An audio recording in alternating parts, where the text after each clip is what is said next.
Film की शुरुआत में हमें साना नाम की एक लड़की का इंटरव्यू दिखाया जाता है। साना की बहन एक गेम में सबकी फेवरेट यानी पसंदीदा थी, मगर एक साल पहले वो कहीं गायब हो गई, जिसके बाद एजेंसी ने साना को चुन लिया उसकी बहन की जगह लेने के लिए। और बस तभी से साना सबकी फेवरेट बनने के लिए काफी मेहनत कर रही है। फिर अब अगले दिन उसकी आंख समंदर के किनारे एक आइलैंड पर खुलती है। साना की ही जैसी हम करीब 20 लड़कियों को इधर नींद से जागता हुआ देखते हैं। इनमें से किसी को भी नहीं पता कि वो यहाँ कैसे और कब आ गई। ये सब लड़कियां भी साना की तरह उस एजेंसी के लिए काम करती हैं। साना को यहाँ उसकी एक दोस्त भी मिलती है जिसका नाम एरिना होता है, और अब ये दोनों मिलकर यहाँ अपने साथ काम करने वाली लड़कियों को पहचान लेती हैं, जैसे कि उनकी लीडर। साथ ही इन सभी लड़कियों की गले में मेटल का एक कॉलर लगा हुआ। नहीं देर में एक लड़का अपने 2 गार्ड्स के साथ यहाँ आता है, जो उन्हें बताता है कि आप सब लड़कियों को इस साल होने वाली सिंड्रेला गेम के लिए चुन लिया गया है, जिसमें आप सभी को शामिल कर लिया गया है, यानी कि आपको इस गेम में हिस्सा लेना है। और मैं इस गेम का होस्ट। इस आइलैंड पर बहुत सारे कार्ड्स छुपे हुए। सुबह 7 बजे से आप लोगों को वो कार्ड्स ढूंढने में लग जाना है, और शाम के 7 बजते ही एक क्लब, जो कि दरअसल एक गेम खेलने की जगह है, वहाँ पर पहुँच जाना है। वहाँ आप सभी के बीच कार्ड्स गेम खेली जाए, और जो गेम हार जाएगा उसे इस गेम से निकाल दिया जाएगा। आप सभी के बैग में अपना अपना मोबाइल है, जिसके अंदर सभी कार्ड्स की लोकेशन डाली हुई है, मतलब कि कार्ड्स का पता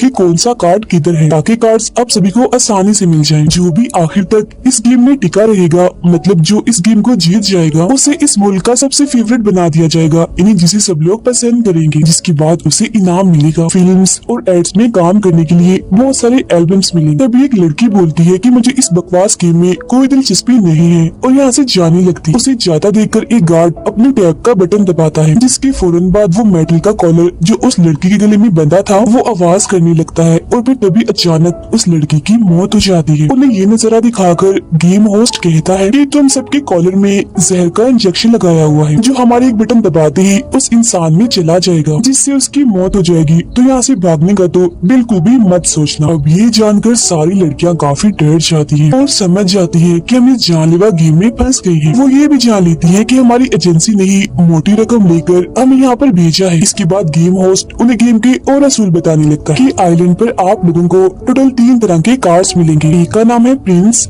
एक स्टेप मदर और एक है विच, जिनके बीच एक ट्रायंगल की तरह गेम चलती है, जिससे प्रिंस हराता है स्टेप मदर को, स्टेप मदर विच को और विरिंस को हराती। जैसे ये लोग कार्ड्स के करीब जाएंगे, इन्हें खुद ही पता चल जाएगा कि कार्ड्स के वो काफी पास ही खड़े हैं। फिर शाम को गेम खेलने वाली जगह पर 2 लोग आमने सामने आएंगे और अपना एक एक कार्ड आगे करेंगे। फिर उन 3 कार्ड्स के मुताबिक, मतलब प्रिंस, स्टेप मदर और विच में से जिसके पास भी विन वाला कार्ड होगा, मतलब कि सही वाला, वो इस गेम को जीत जाएगा, जबकि उसके सामने वाला प्लेयर जो कि हार गया होगा उसे मार दिया जाएगा। इसके अलावा आप लोगों के पास 3 ऑप्शन कार्ड्स भी हैं, मतलब कि वो इनमें से किसी को भी अपनी मर्जी के मुताबिक चुन सकते हैं। अब जितना भी वक्त वो इस आइलैंड पर गुजारेंगे, इनके मोबाइल में पॉइंट्स बढ़ते जाएंगे, और फिर इन पॉइंट्स की मदद से ही इन ऑप्शन कार्ड्स को खरीद सकते हैं। अब साना मोबाइल निकाल कर देखती है कि उसके पास तो अभी सिर्फ 2 ही पॉइंट्स हैं। इसके बाद गेम होस्ट आखिरी असूल बताता है कि कोई भी एक दूसरे के साथ लड़ाई नहीं करेगा, मतलब कि जबरदस्ती एक दूसरे से कार्ड्स हासिल करने की कोशिश नहीं करेंगे, वरना उसे भी गेम से निकाल दिया जाएगा मार कर। और इसी के साथ गोली चलाकर वो सिंड्रेला गेम की शुरुआत कर देता है। जिसके बाद सभी लड़कियां कार्ड्स ढूंढने के लिए आइलैंड के अंदर भागती। थोड़ा आगे जाने पर साना को एक कार्ड मिल जाता है, मगर वो उसे एरिना को दे देती है कि इसे तुम रख लो। फिर वो देखती है कि एक लड़की दूसरी लड़की के पीछे भाग रही है, तो उसे लगता है कि ये दोनों लड़ रही हैं, तो वो भी मदद करने के लिए इनके पीछे भागती है। अब जो लड़की पीछे भाग रही थी वो उस लड़की को पकड़ ही लेती है और उससे कार्ड छीनने की कोशिश करती है, जिससे तभी उस लड़की का कॉलर बचने लगता है और वो मारी जाती है। जिसके बाद गेम होस्ट उसकी मौत का ऐलान करता है और एक बार फिर सबको बताता है कि ऐसे मत करो, एक दूसरे के साथ ना लड़ो तो ही अच्छा है। जिसके बाद अब साना उस लड़की के साथ आगे बढ़ने लगती है। तभी साना के मोबाइल में कार्ड के करीब होने का बताया जाता है। तब भागकर साना उस कार्ड को उठा लेती है, मगर ये कार्ड भी वो उस लड़की को ही रखने के लिए दे देती है। अब शाम के 7 बजने ही वाली थी। साना उस लड़की को कहती है हमें गेम वाले एरिया में चलना चाहिए। वो लड़की साना से पूछती है तुम्हें कितने कार्ड्स मिले हैं। तब खुशी खुशी साना अपने बैग से कार्ड्स निकाल कर उसे दिखाने लगती है, जो 2 थे, और तभी वो लड़की उन कार्ड्स को छीनकर भाग जाती है। अब यहाँ वो समझ जाती है कि इस लड़की ने मेरी अच्छाई का फायदा उठाया है। ये एक धोखेबाज लड़की। और पहली लड़की जो मरी थी वो भी दरअसल इस चालाक लड़की के पीछे इसीलिए भाग रही थी ताकि अपने कार्ड्स इससे वापस ले सके, क्योंकि इसने उसके भी कार्ड्स छीन लिए थे। चालाक लड़की कहती है मेरे पास अब पूरे 5 कार्ड्स हो गए हैं, देखना इस गेम को मैं ही जीतूंगी, और यहाँ से भाग जाती। अब साना के पास कोई कार्ड नहीं बचा था तो उसे तो वैसे ही गेम से निकाल दिया जाएगा, जिस वजह से वो मायूस हो गई थी। मगर तभी उसे ऑप्शन कार्ड्स याद आती हैं जिन्हें वो पॉइंट्स के जरिए खरीद सकती है। वो अपना मोबाइल चेक करती है तो उसके पॉइंट्स काफी बढ़कर 1000 से भी ऊपर चले गए थे, जो एक हैरानी वाली बात। लेकिन इन पॉइंट्स से वो बस पंपकिन कार्ड ही खरीद सकती है क्योंकि बाकी दो कार्ड्स काफी महंगे थे। तब एरिना उसे कहती है कि अगर तुम चाहो तो कुछ कार्ड मुझसे ले सकती हो, मगर साना मना कर देती है और अपने पॉइंट्स के जरिए वो 6 पंपकिन कार्ड्स खरीद लेती है। फिर 7 बजते ही गेम एरिया में मैच शुरू हो जाता है, जहाँ गेम होस्ट कोई भी दो लड़कियों को आमने सामने बुलाता है। दोनों अपना अपना कार्ड आगे करती है और पहले चाल में जो लड़की समझदार थी वो जीत जाती है और दूसरी लड़की जो जाहिर है गेम को हार चुकी थी उसका कॉलर बजने लगता है और उसकी भी मौत हो जाती है। तब यहाँ के गार्ड्स जीतने वाली लड़की को उसका कमरा दिखाने ले जाते हैं, मगर जाते जाते वो लड़की मरी हुई लड़की से उसका बचा हुआ कार्ड भी चुरा कर ले जाती है। अब अगले मैच में वो चालाक लड़की जिसने साना से कार्ड छीने थे वो और साना आमने सामने आती है। चालाक लड़की को पूरा यकीन था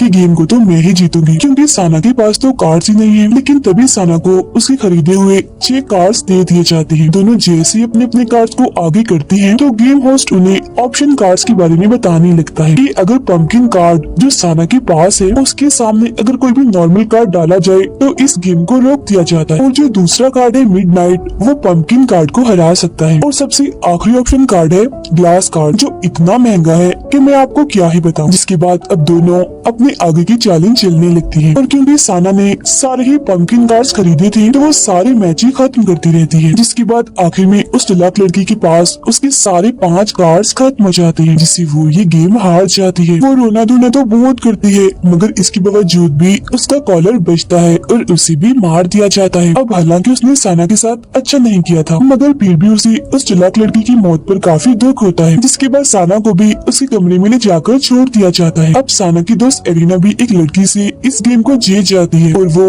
साना के साथ वाले कमरे में आती है। दोनों कान लगाकर दीवार के जरिए एक दूसरे से बातें कर रही थी। एरिना उसे कहती है हमें अब एक टीम की तरह काम करना चाहिए, हम अलग अलग होकर इस आइलैंड पर कार्ड्स ढूंढेंगे और शाम होने पर उन्हें आपस में बांट लेंगे। रात में साना को एक सपना आता है जिसमें वो अपनी बहन को इस आइलैंड पर भागता हुआ देखती है। फिर अगली सुबह गेम का दूसरा दिन शुरू हो जाता है जहाँ अब सिर्फ 9 लड़कियां ही जिंदा बची थी। 7 बजते ही वो कार्ड्स को खोजने आइलैंड के अंदर चली जाती है। साना और एक लड़की की नजर एक साथ ही एक कार्ड पर जाती है। तब साना जल्दी से भागकर वो कार्ड ले लेती है, लेकिन इस चक्कर में वो एक खाई में गिरने वाली हो जाती है। लेकिन वो दूसरी लड़की उसका हाथ पकड़कर उसकी जान बचा लेती है और मदद करने की बदले में वो साना से वो कार्ड हासिल कर लेती है। मगर जब साना थोड़ा आगे बढ़ती है तो उसे वहाँ एक और कार्ड मिल जाता है। साथ ही वो देखती है कि यहाँ हर जगह पर कैमरास लगे हुए हैं। जब वो थोड़ा आगे जाती है तो उसे एक जगह एक लड़की बेहोश पड़ी मिलती है जिसकी एक आँख खराब थी। वो उस लड़की के पास जाती है तो देखती है कि उसकी पानी की बोतल खाली हो गई थी। तब साना उसे अपनी बोतल से पानी पिला देती है। पानी पीने के बाद वो लड़की कहती है कि मैं तुम्हारा कोई शुक्रिया अदा करने वाली नहीं हूँ और तुम ये अच्छाई का नाटक करना बंद कर दो,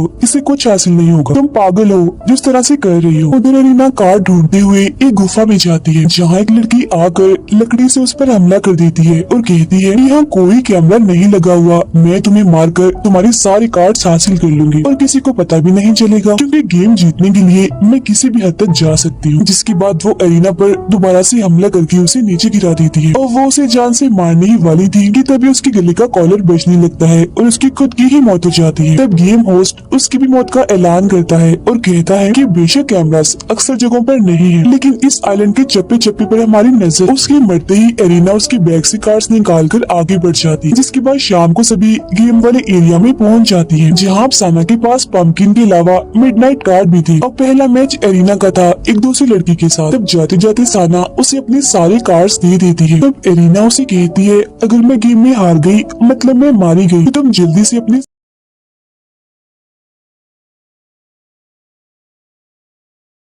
सारे कार्ड्स वापस ले लेना। और पहला मैच खत्म हो जाता है क्योंकि एरिना के पास पंपकिन कार्ड था।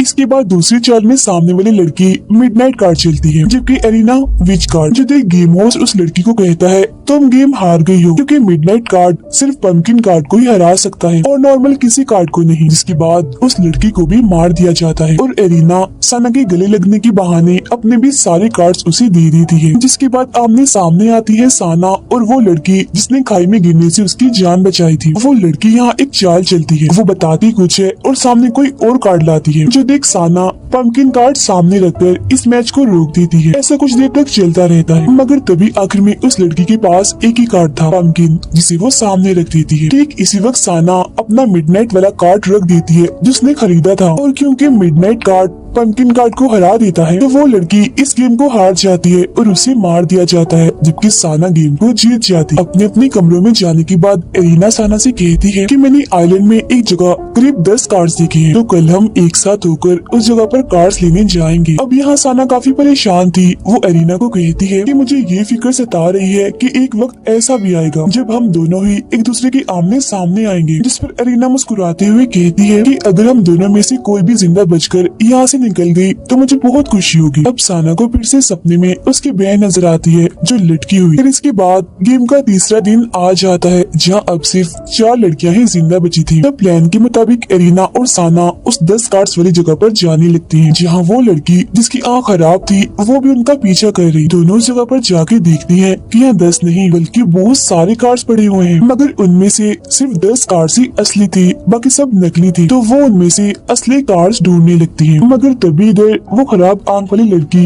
जो इनका पीछा कर रही थी इधर आकर इन सभी कार्ड्स को उठाने लगती, जिस वजह से उसके और एरिना के बीच खींचातानी शुरू हो जाती है, जिस दौरान उस लड़की की आंख पर लगी पट्टी गिर जाती है। तब एरिना उसकी वो पट्टी उठाकर उसका मजाक बनाने लगती है। वो लड़की अपनी पट्टी लेने के लिए एरिना के पीछे भागती है और उसे नीचे गिरा देती है। तब एरिना जो बहुत ही चालाक थी यहाँ झूठ मूठ कर रोने लगती है। उसने क्योंकि उस लड़की को यहाँ फंसा दिया था कि इसने मुझे चोट पहुँचा दी है, जिससे उस लड़की का कॉलर भी बचने लगता है और बगैर किसी वजह से ही उस बेचारी की मौत हो जाती है। जिसके बाद एरिना उठती है और साना से कहती है मानती हूँ तुम अच्छी हो, लेकिन अब तुम मुझे अच्छाई का भाषण ना ही देना तो अच्छा है, क्योंकि तुम पागल हो, डरपोक हो, तुम्हारी तरह हाथ पर हाथ धरकर बैठने से कुछ नहीं होता। जिसके बाद वो साना को उसके हिस्से की कार्ड देकर बोलती है अब हमें अलग हो जाना चाहिए। तब इतनी ही देर में यहाँ तीसरी बची लड़की भी आती है जो इन सब हालात की वजह से दिमाग से पागल हो गई थी। वो एरिना के कार्ड छीनकर पहाड़ की तरफ जाने लगती है और वहाँ से सारे कार्ड्स वो समंदर में फेंक देती है। जिसके बाद जब वो रो रही थी तो खुद भी वहाँ से फिसल जाती है, लेकिन साना उसका हाथ पकड़कर गिरने से उसे बचा लेती है। तब एरिना भी उनकी मदद करने आती है और साना को पकड़ लेती है ताकि वो गिर ना जाए, मगर तभी उसके दिमाग में ख्याल आता है कि ये तो मेरे पास बहुत अच्छा मौका है, मैं इन दोनों जिंदा बची लड़कियों को गिरा देती हूँ, जिसके बाद मैं इस गेम को जीत जाऊंगी। इस सोच के बाद जैसे वो साना को छोड़ती है तो वो दोनों नीचे समंदर में गिर जाती है। मगर शाम को हम देखते हैं कि साना मरी नहीं है बल्कि वो जिंदा है, खुद भी और उस लड़की को भी समंदर से वो बाहर लाती है। वो लड़की साना को कुछ अच्छी बातें बोलकर फिर उसका शुक्रिया अदा करती है और फौरन ही मर जाती है।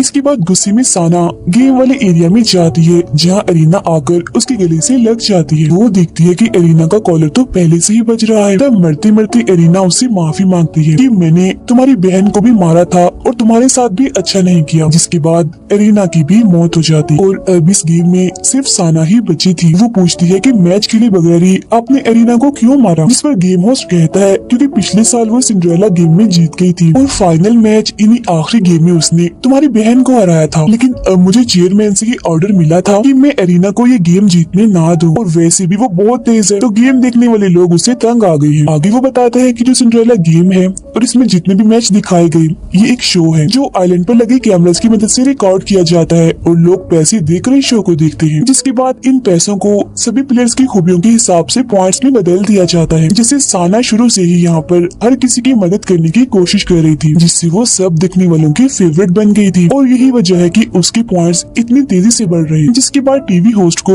चेयरमैन की तरफ से ऑर्डर मिलता है कि साना को एक आखिरी गेम खेलनी होगी, मतलब कि फाइनल। जो सुन साना कहती है अब तो कोई जिंदा बचा ही नहीं तो मैं किसके साथ आखिरी गेम खेलूंगी। तब फौरन ही एक जगह से साना की बहन निकल कर बाहर आती है जो मरी नहीं थी बल्कि अभी जिंदा थी, क्योंकि पिछले साल वो आखिरी गेम में हार तो गई थी मगर उसे मारा नहीं था और अब उसे एक और मौका दिया जा रहा है सबकी फेवरेट बनने के लिए, जिसके लिए गेम उसे अपनी बहन के साथ ही खेलनी है। वो अपनी बहन साना के सारे कार्ड्स उसे लेकर गेम खेलने चली जाती है, क्योंकि वो दरअसल एक खुद गर्ल्स लड़की थी जो ये बिल्कुल भी नहीं चाहती थी कि उसकी बहन ये गेम जीते और सबकी सबकी फेवरेट बने। मशहूर होने के लिए वो इतनी अंधी हो गई है कि उसे कोई परवाह नहीं है कि सामने वाले से उसका क्या रिश्ता है। जिसके बाद दोनों बहनों को आखिरी फाइनल मैच के लिए एक दूसरे के आमने सामने खड़ा कर दिया जाता है। अब यहाँ आने से पहले भी साना ने एक ऑप्शन कार्ड खरीदा होता है, मगर वो कौन सा था ये अभी हमें नहीं दिखाया जाता, लेकिन उसे वो कार्ड लाकर दे दिया जाता है। साना की बहन अपने कार्ड में से एक कार्ड चलाती है और साना से कहती है, मेरी प्यारी बहन तुम ऐसा करो, जानबूझकर हार जाओ इस गेम को ताकि तुम्हारी बड़ी बहन का सपना पूरा हो जाए सबकी फेवरेट बनने का। लेकिन यहाँ पर साना अपना इकलौता ऑप्शन कार्ड आगे करती है और ये कार्ड था ग्लास कार्ड, जो देख फौरन गेम होस्ट कहता है कि साना का कार्ड जीत गया है, क्योंकि ग्लास कार्ड असल में सबसे कीमती और खास है जो हर कार्ड को हरा सकता है, और इसे खरीदने के लिए 30,000 पॉइंट्स लगते हैं, जो कि आज तक इस गेम में किसी के भी नहीं हुए थे। और ये पहली बार हुआ था कि किसी ने उस कार्ड को खरीदा, इन्हें साना ने, क्योंकि पब्लिक इन्हें गेम देखने वाले सारे लोग उसके साथ हैं, उसे खूब पसंद कर रहे हैं और उसका साथ दे रहे हैं। वजह सिर्फ एक ही है, उसकी अच्छाई। जब साना की बहन रोते रोते यहाँ से भाग जाती है, मगर फिर भी उसकी मौत हो जाती है। इसके बाद साना भी यहाँ से चली जाती है। गेम होस्ट उसके पास आता है, कहता है तुम इस साल की सिंड्रेला गेम की विनर हो, मतलब कि तुम इस गेम को जीत गई हो। जो कहकर वो उसे इनाम देता है, यानी अवार्ड। साना अवार्ड लेकर रोने लगती है और पानी में चली जाती है। तब उसके पीछे पीछे गेम होस्ट भी आता है और उससे पूछता है कि गेम जीतकर तुम्हें कैसा लग रहा है, तुम सबकी फेवरेट बन गई हो, तुम्हारे लाखों फैंस तुम्हें देख रहे हैं, जरा इनकी तरफ देखो। तब साना कैमरा की तरफ देखकर सिर्फ अपने फैंस के लिए मुस्कुराने लगती है, जबकि अंदर से वो काफी दुखी थी। हमें इस गेम से ये सबक मिलता है कि हमें हमेशा अपने से ज्यादा दूसरों के बारे में सोचना चाहिए, फिर बेशक हम कितनी बड़ी मुसीबत में ही क्यों ना हो, क्योंकि अगर हम अच्छे होंगे,